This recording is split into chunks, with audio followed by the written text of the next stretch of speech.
The holidays are almost here, and now is when you're going to have to decide what to do with your pet if you're going out of town. Are you going to hire a pet sitter, or are you going to board your pet at a facility? If you're struggling with that decision, then this episode of Starlight Pet Talk is just for you. Stay tuned. You're listening to Starlight Pet Talk, a podcast for pet parents who want the best pet care advice from cat experts, dog trainers, veterinarians, and other top pet professionals who will help you live your very best life with your pets. We also share inspiring rescue and adoption stories from people who've taken their love of pets to the next level by getting involved in animal welfare. My name is Amy Castro, and I'm the founder and president of Starlight Outreach and Rescue and a columnist for Pet Age magazine. I've rescued thousands of animals and helped people just like you find the right pet for their family. My mission is to help pet parents learn all the ways that they can care for, live with, and even have fun with their pets, so they can live their very best lives and their pets can too. Welcome to Starlight Pet Talk. I'm your host, Amy Castro. And today we're going to talk about how to make the decision of whether you should have a pet sitter come to your home and care for your pet if you're going out of town for the holidays, or whether it's a better decision to take your pet to a boarding facility. My guest today is one of my favorite veterinarians, Dr. ARESUE SHOKROLLAHI-MCCLAIN, and she's been with us before. She affectionately goes by Dr. Zoo, and I invited her to come back on the show because the last time she was here, we talked about how to make vet visits less stressful, not only for you, but also for your pet. Well, the decision about boarding your pet versus having somebody come into your home to care for your pet is also stressful. And there are pros and cons no matter what option you choose. So Dr. Zoo is here today to help us look at those pros and cons and make that decision. I want to say right up front, I'm not going to tell you which way to go, what direction to go in, because it really has a lot to do with your personal circumstances, what options you have available to you, and probably most importantly, your pet. Welcome back to the show, Dr. Zoo. Glad to be back. I appreciate the invite. Sure. Well, this is not like a heavy-duty medical conversation, but I thought you would be a good person to give kind of a unbiased but educated viewpoint at looking at this issue of how do pet parents make the right decision for their pets when they're going to go out of town and not bring them, because we're doing an episode on bringing your pets. Oh, yeah, good. And we talked to a dog trainer about that. So yeah. Dog traveling, and we've done dog travel before, but if that's not feasible or you just don't want to deal with your pets over the holidays, you really have a couple of options, and that is getting a pet sitter, whether that's having somebody come to your home or your pet goes to their home, or a boarding facility. And obviously there's a wide range of those. Yeah. There's the commercial ones, there's ones at veterinarians. That's so right. I figured what we would do is just kind of take it through some of the different considerations and then talk about pros and cons from either side, if that works. Yeah, that sounds good. I think we can be, down to earth and realistic about some things that are just convenient and some things that are best for your pet and how to balance those two things together. Yeah, and that's one of the things that we talked about when we recorded the episode on traveling with your pets, is that just because it's something you want to do, it may not be best for your pet. It may not be best for your parents if that's who you're going to visit. That's true. So we do want to obviously always keep the pet in mind with all of this. Yeah. So the first thing that I kind of wanted to hit on was I think a relatively simple question, and we kind of talked about this a little bit before, is the planning. Whether I am planning to have a pet sitter come to we'll just focus for now on a pet sitter coming to our home, because that's probably the most common. Yeah. How much planning does that require versus planning to send my animal to boarding? And beyond, obviously, if I am taking my pet to boarding, I have to pack up some stuff. The traveling and the lugging of things. Exactly. Yeah. So from a pet sitter standpoint, what type of planning, if I was going to make that successful, would you say would be important? I mean, I think, like you said, we talked a little bit about before, is, that kind of planning is actually similar for both options, whether you're boarding or having a pet sitter. But the bottom line is you want the details of your pet's daily care to be organized enough that they can make sense of it and make the good choices that they need to do for your pet while you're gone, or even just to make sure that the routine isn't too disrupted, and so that your pet can feel like they're having the same routine that they normally do. Aside from a stranger being the one feeding them and watering them and exercising them and those things. But number one is, of course, if your pet has any special dietary needs, make sure that that's identified. Most people that are involved in the field are animal lovers, and we might pack an extra treat or a cookie or something And it turns out some pets are actually allergic to certain ingredients like chicken or, beef or whatever. And you need to make sure that that's communicated. Or he doesn't like these sort of things, or this kind of a treat makes his tummy upset. So make sure that the element of surprise of like, oh, wow, that really gave him diarrhea. Whoops, isn't going to happen while you're gone. And so being able to identify food allergies, and then if they're on medications or due for medications, again, you want to have those organized, maybe in a pill keeper, but definitely identify what kind of medicines those are so that if there's any kind of trouble and they have to, for some reason, see a veterinarian, let's say, because they got a tummy problem or something while you were gone, that person can give a complete history, like, oh, yes, by the way, he's on this medicine for sensitive stomach or whatever it might be. Yeah, I want to make a point on that one because that's such a good point, because a lot of times we assume that our pet sitter, we're going to give them the name of our vet and the phone number, but what happens if it is at midnight, and you have to go to an emergency vet, and now the pet knows nothing about the medical history. That's so right. Whether it's printing that out or, as we have stressed on a previous episode of road tripping with pets, get your pet's record on a jump drive and at least have the basics, and then you can give it to anybody. Just organization is, I think, key to it. It is planning and organizing. Yeah, absolutely. And I think as far as the feeding thing too, it's kind of funny because you had mentioned before we started recording about prepackaging food, and that's such a good idea because I know even when I go to the vet and I feel really guilty, how much do they eat? I don't know. I throw up. I mean, in a cup, in the bowl, somewhere in the middle of the bowl. A scoop. What does that mean? Exactly. What does that mean? Or sometimes, when you're like, I've got 6 dogs at my house. Sometimes it's let's everyone go out on the patio and I'm going to throw a bucket of food out there and everybody's going to. They can get some enrichment with their little hunting instincts. Everybody gets a little bit of something. I don't know, but that's true. Also, too, if you don't prepackage the food, sometimes I think maybe a pet sitter or even someone feeling sorry for that little dog. Oh, your owners are here. Here, have a little more. And then you come back and your pet's gained 5 pounds. Right. That would be, something that you can avoid by just prepackaging their foods. So. Yeah. I would think, too, if you're, beyond just treats, if you are having a pet sitter that's actually going to spending, not just coming in and letting your pet in and out and feeding, but somebody that's actually staying there to make it clear what people foods or whether that's off limits to try to maintain the boundaries, because it's another thing that has come up before on the show is that when you're traveling, it's house rules, right? So if your parents don't or your friends don't let their dog on the couch, then you shouldn't let your dog on the couch. Right. And the same thing if somebody's staying at your home, if you don't let your dog on the couch, you don't want to come find out. Now your dog believes that's their bed because the pet sitter let them up there the whole time you were gone. Absolutely. So the bed is dirty or, chewed up or torn up or whatever it might be. And you could maybe avoid it by just saying, hey, these are the house rules. Yeah, I definitely try to, it's not different from when you're the kid and you're telling the babysitter, oh, yes, we have ice cream for dinner all the time. Exactly. Yeah. We don't have bedtimes at our house. That's silly. So you do want to help the pet sitter by creating those boundaries, writing it out, having a conversation at least, or being available these days with text and everything else for those kind of little weird questions that come up. Right.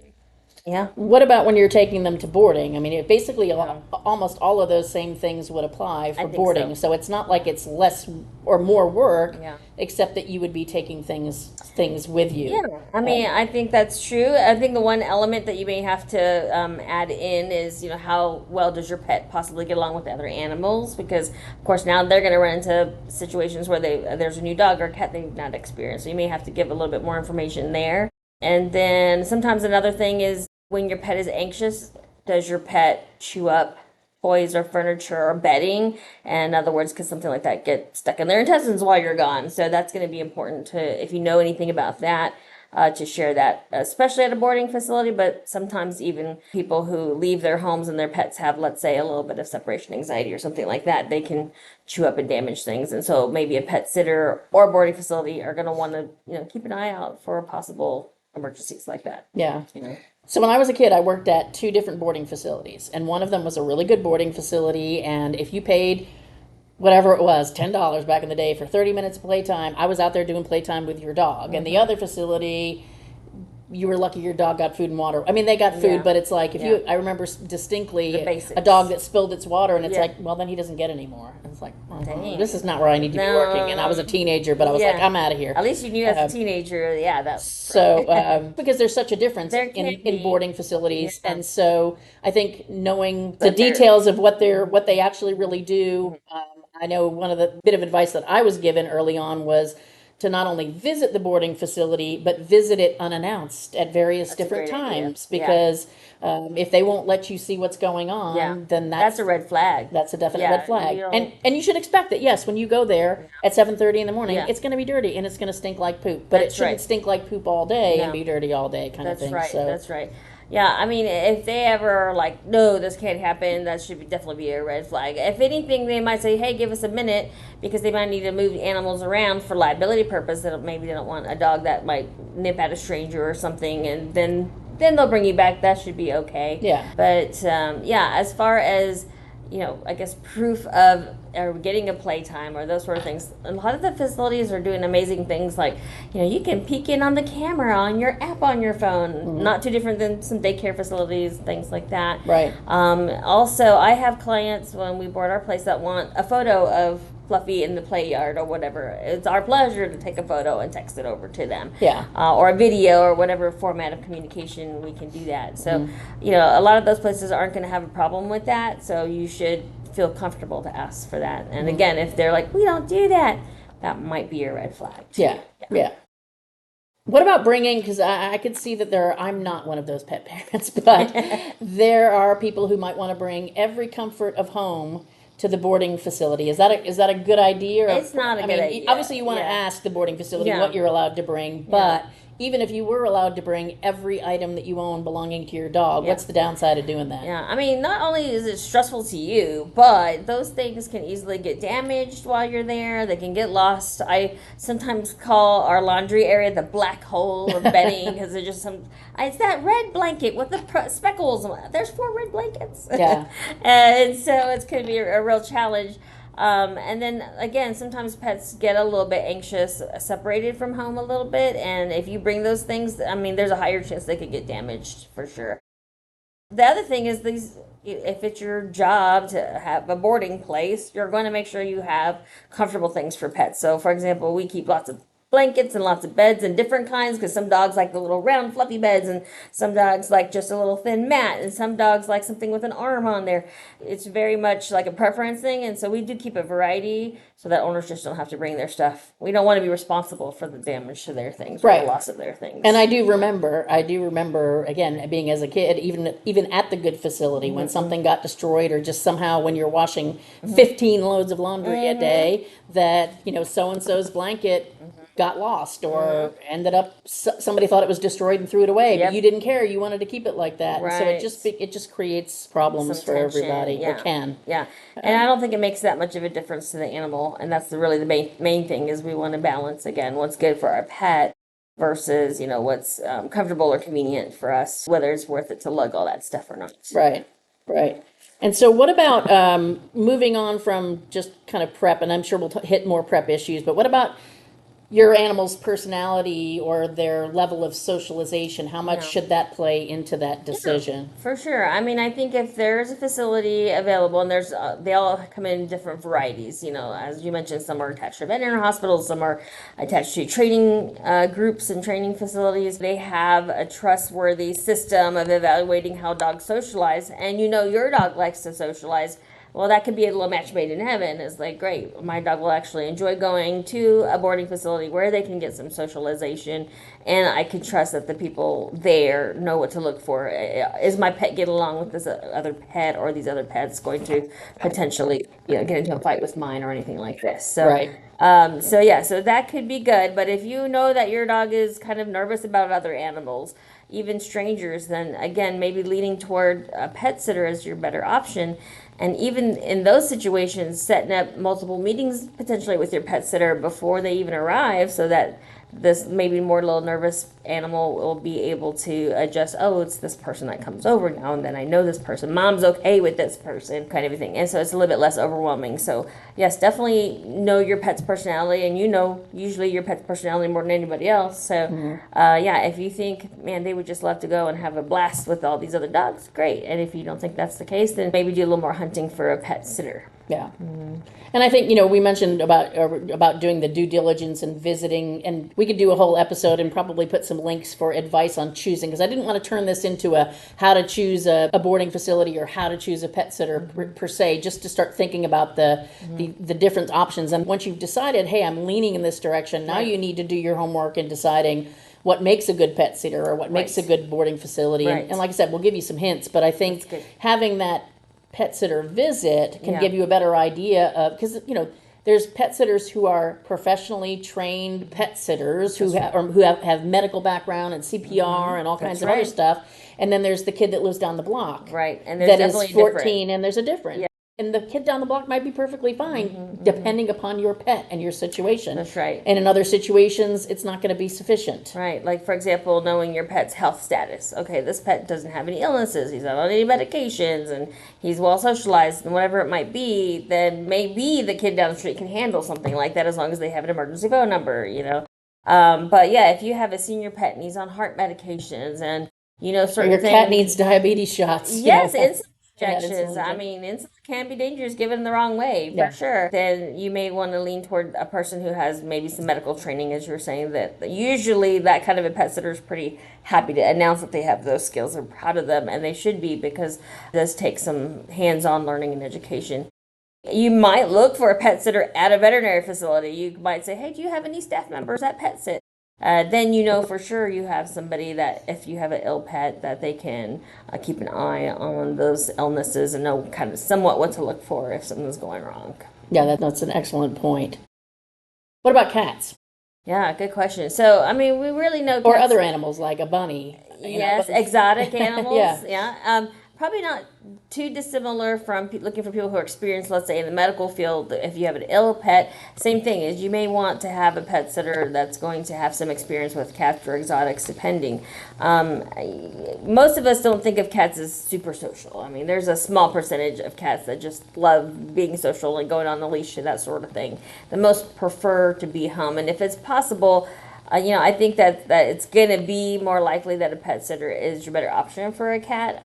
Cats can even do silly things like not eat for a week and put themselves into liver failure, for example, if they get that stressed out. And so, if you think that you can find a pet sitter, that's probably your better option. However, there are times that cats do need to be boarded for whatever reason. You just can't find someone you really trust. Perfect reason. Or I had a poor client, her house burnt down, and so everybody had to move out. Cats, dogs, herself, kind of a thing. And so, the cat had to stay with us. And basically, just like you're being picky about what kind of a boarding facility, you can be picky about your cat boarding facilities. So you have a place where the cat can be separated from the dogs, where there's not going to be as much noise and as much commotion going on, since that's kind of fearful. Does the cat setup have a place where they can hide and that sort of a thing, since cats can be a little bit more, aloof when it comes to that sort of a thing. Well, that's a good point, too, because I hadn't really thought about this, because oftentimes in the back of my mind, and maybe other people are like me, is that you think, oh, well, it's my cat, so all I need is somebody to come in once a day, scoop the litter box, and give food, which could be the case. Some. But other cats, like you said, you being gone, having a stranger come in once a day, being by themselves all day, could really put them into a very stressful state or situation that could cause some serious health problems. You might think you're saving something because it's like, oh, I'm going to board my dogs, but I'm going to get a pet sitter for the cat and save some money. Right. And in reality, you really need that pet sitter either staying at your house or coming multiple times, and now you haven't saved anything. Yes, exactly. Or at least knowing what to look for. If they are putting food in the bowl and the food is not going down, and when they come put the next scoop, that needs to alert them to something isn't where it should be, maybe. Or, I've also had people say, well, I just had someone come and check on the cat once a week, and I put this giant cat feeder in there. I'm like, okay, well, what if they get stuck in the carton, or, something weird, crazy happens, and there's some weird, crazy things. And of course, was that Murphy's Law? You go out of town, that's when the weird, crazy stuff happens. You want at least someone every 24 hours checking on your kitty cat to make sure they haven't gotten themselves into trouble. That is a good point. I didn't even think about that either, because now that you say that, I thought, okay, we've got these feeders that will feed them, hopefully, if the batteries are still good. That's exactly right. And we've got that big water bowl, and hopefully that will last the week. Hopefully they didn't knock it over. Yeah, something silly. Yeah, exactly. Yeah, so you really need to need to have more adults human supervision than once a week for sure. What about from the standpoint of the physical and like from a physical environment standpoint? You meant we hit the issue of socialization, if your dog would benefit from that or enjoy that, versus pets being possibly more comfortable in their own home. Any other pros or cons just from a being at your house versus being in a facility? I think that if you do have a very active animal, a facility might be better so they could get more exercise. They even have some neat facilities where there's like sort of like a little trap door and they can go, indoors and outdoors during the day, and then at night they tuck everybody into bed and they close that little trap door so the pet is only indoors for the night. And those, younger energetic animals like that a lot of times, and sometimes not exercising, it increases anxiety. So you want an animal who is very active to have that option. So that might be a pro in the down the boarding side, or maybe especially if your pet sitter's not going to be taking them on long walks or running with them or something like that. And they may allow that additional service, usually for an additional fee. But most pet sitters survive by pet sitting multiple places. How many places can I visit in a day? Yeah, and and it doesn't mean that it's any less for quality, but they may not be able to give you the service of exercising your animal as much as you think they can. There are some though that do spend the night, so that'd be a plus if you can find one of those kinds of pet sitters.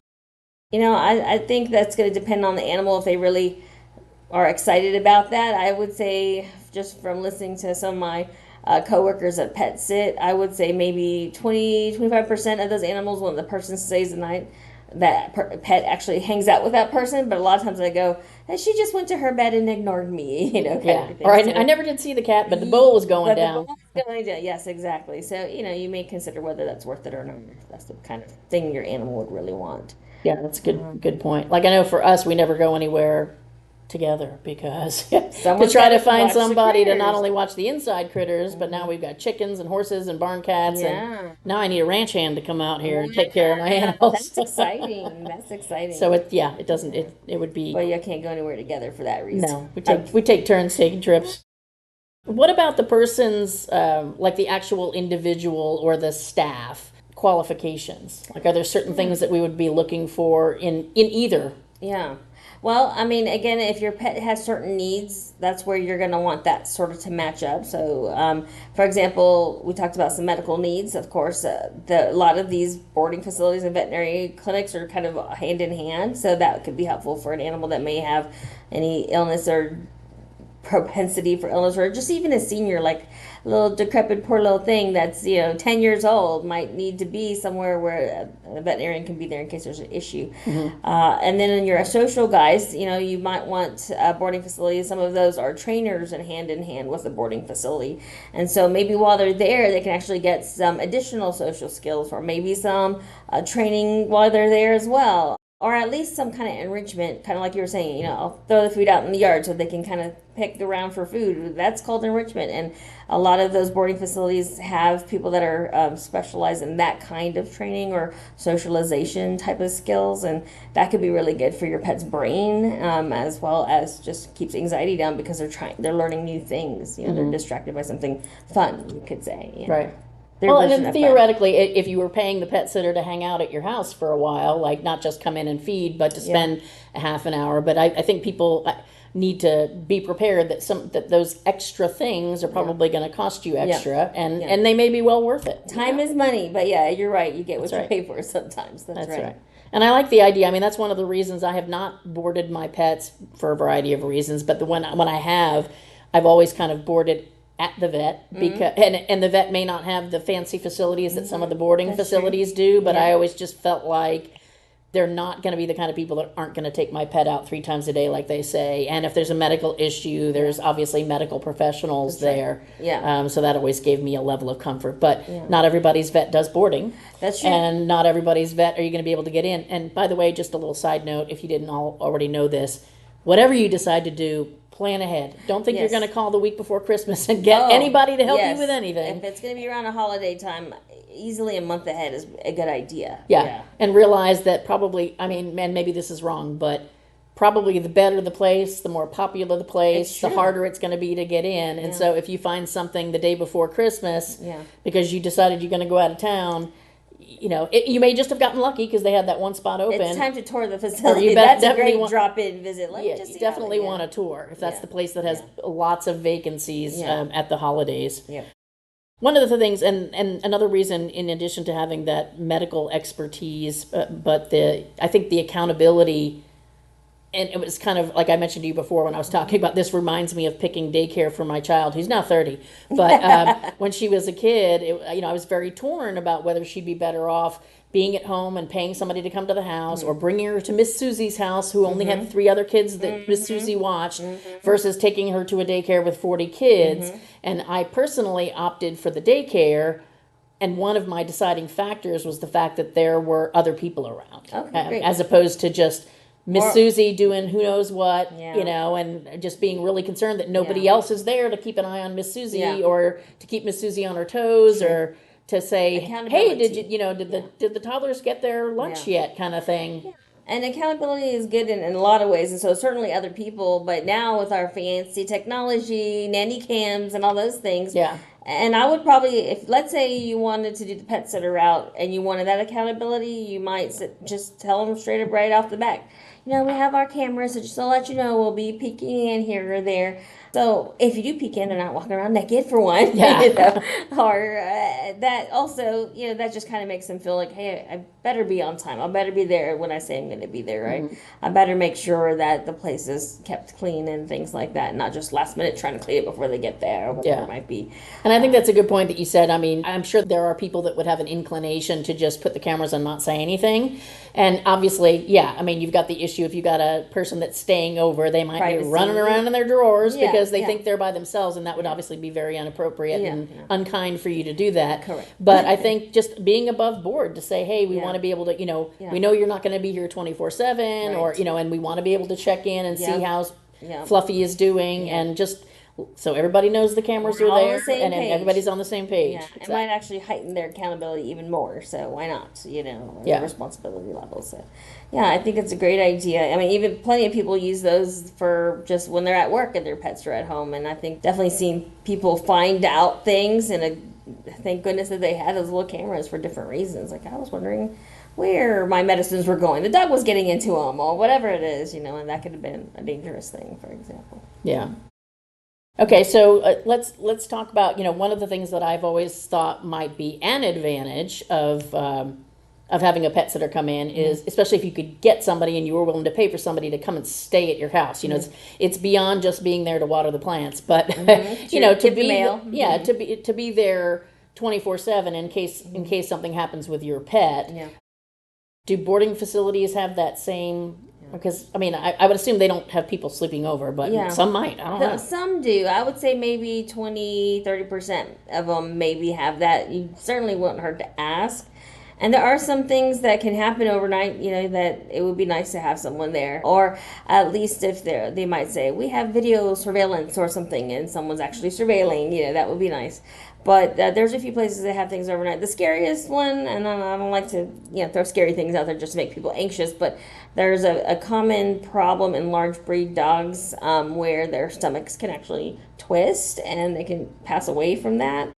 It only takes a few hours for that to happen and for the animal to pass away. And so there are times where an overnight person would be really great if they could tell that an animal is uncomfortable, or what they'll do is they'll make like a vomiting, gagging kind of noise, but nothing will come out. And so if they hear this, from the animal, they could avert a tragedy. And those are tough types of cases too, because it can happen so quickly that it could be even when the pet sitter had just fed your animal and left your home even, and they come back and find the pet like that. So it's a really hard one to prevent, but if someone was there overnight, that'd be the only way I could think of to catch it or prevent that particular illness for a large breed animal. And I would think safety, is definitely an issue overall for a lot of this stuff. And I don't think there's anything that's going to be 100%, but I would definitely some questions to ask about overnight monitoring, or how things are done, how medication is handled, who's giving it, where is it kept, that kind of thing, just to make sure that, because you have less control over that when you're going elsewhere than if you're keeping the medicine in your own fridge. That kind of thing. Yeah.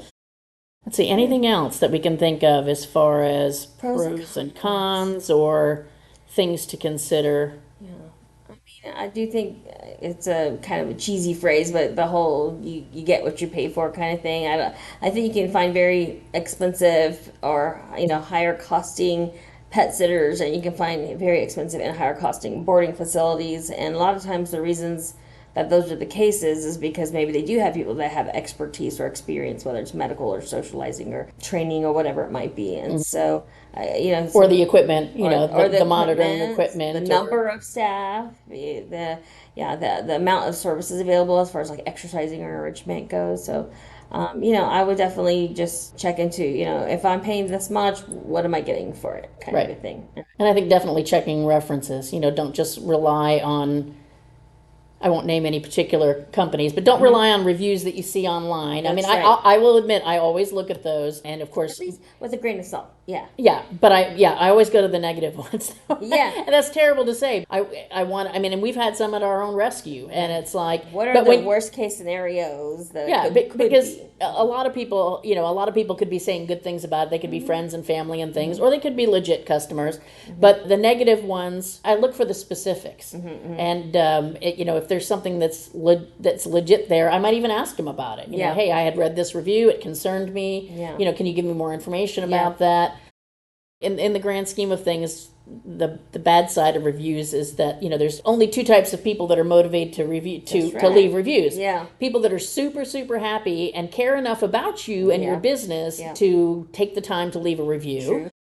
Which I will admit, I have a lot of businesses I like, and I've only done it for a few of them. Yes, I'm in the same boat. But the people who are unhappy, and even if it's of their own making, will leave a negative review about a business everywhere that they can find to leave it to vent their frustration. Right. So I think you take it in proportion to everything else. But I certainly think you could ask for references, like an actual human being that you could call on a phone and say, and hey. maybe references for like similar pets as you might have. I have a German Shepherd or a big dog.